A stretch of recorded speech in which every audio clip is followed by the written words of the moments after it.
be the first to admit it is not often you find answers to life's most existential questions, especially in cable news. Questions like, who are we? Where do we come from? How are we all connected?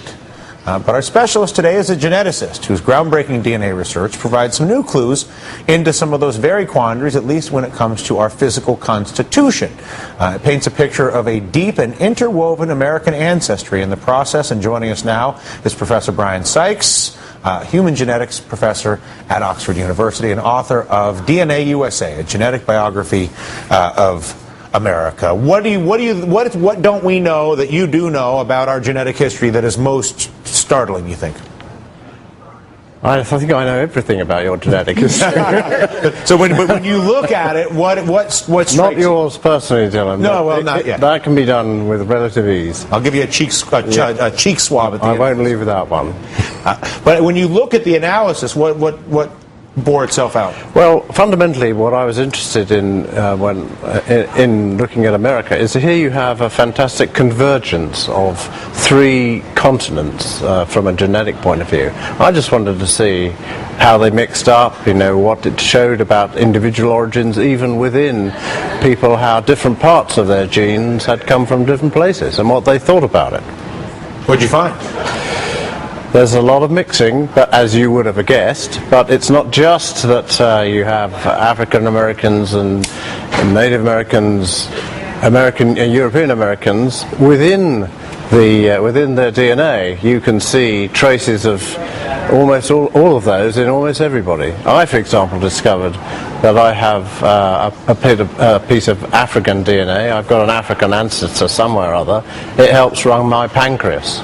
So in a nutshell, we are all everybody. Yeah, to varying degrees. We're all everybody. So it's not just the individuals are mixed up in America, but you've got that mixture within yourself, and your genes are cooperating with each other, because if they didn't, you'd be dead. I think I understand from your research that you think that America may have had some European visitors sort of before 1492. It sort of dates back earlier than that. Can you expand on that? Yeah, this is work that uses a very, very good indicator of ancestry, which is a piece of DNA inherited down the maternal line. Now, when Native American ancestry was worked on, I have to say, usually without permission from the people involved, which was scandalous.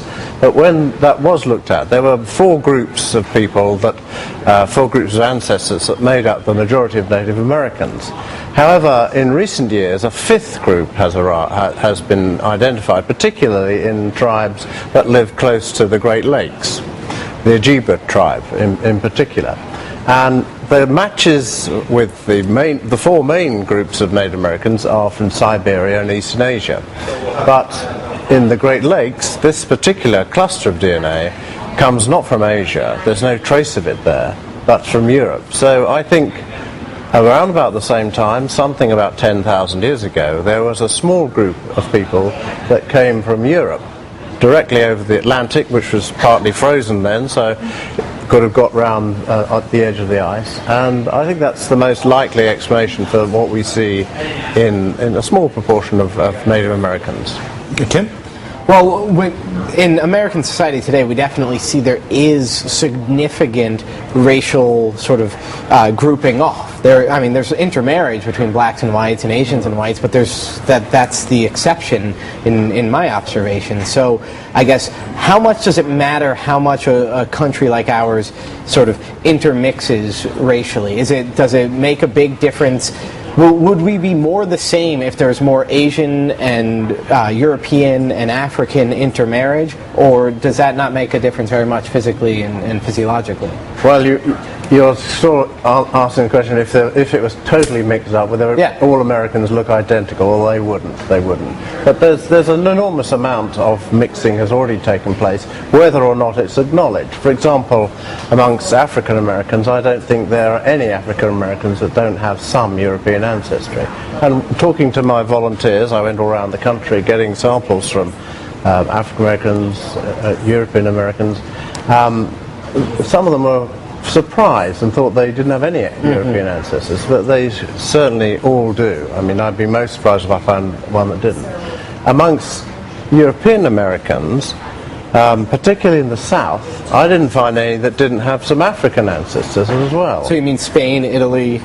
No, I mean southern U.S. Okay. The southern U.S. That's yeah.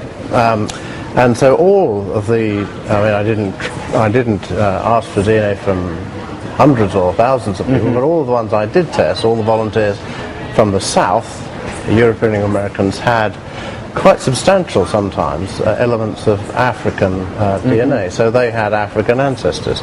So it's a bit ironic because the one-drop rule, which you probably know about, would have classified them all as slaves. That's sort of everybody in the South would be a slave by the one-drop rule. But one thing I regret I never did manage to find was an extreme white supremacist or a member of the Ku Klux Klan, because had I tested them, and if they were from the South, I'm pretty sure they would have had some African DNA. My next question would have been, because one of the great things about this particular test is you can identify which genes you've got from where.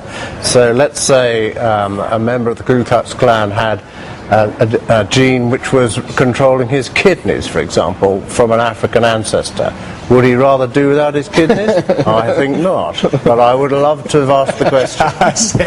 How many people did you sample? I mean, in some ways, it's almost curious to me that we don't see even more of this. I know that we approach it from the idea of expecting that everyone is sort of genetically somewhat homogeneous, but I would imagine there's a lot of this. Oh yes, yeah, there is. I mean, it's probably least noticeable amongst the, which again surprised me, amongst the descendants of early New England settlers.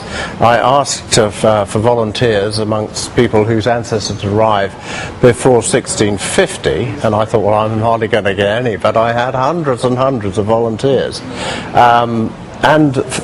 I was expecting, as a geneticist you tend to have rather jaundiced view about mating practices, I was expecting to find a lot of Native American ancestry there amongst the descendants of the early settlers, but I didn't. I only found it in one instance.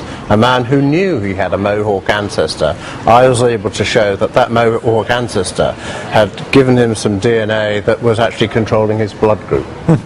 Very quickly, and this is a big question for a short period of time, but if, in fact, most human beings carry the genes for pretty much every race, to some degree or another, which is what you're asserting, that a lot of us carry a wide mixture of a wide variety of racial history, such that genetically we are effectively everybody, even though I look like a certain, we all have an outward appearance.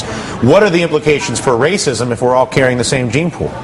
Well, this would take hours to even define what racism meant, but it demonstrates once again that there's no one-to-one biological equivalence between race and biology. The other long conversation we can't have now as a geneticist is your jaundiced view of male-female relations.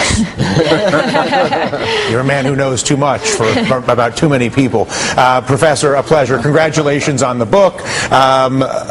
Check it out, DNA USA, a genetic biography of America.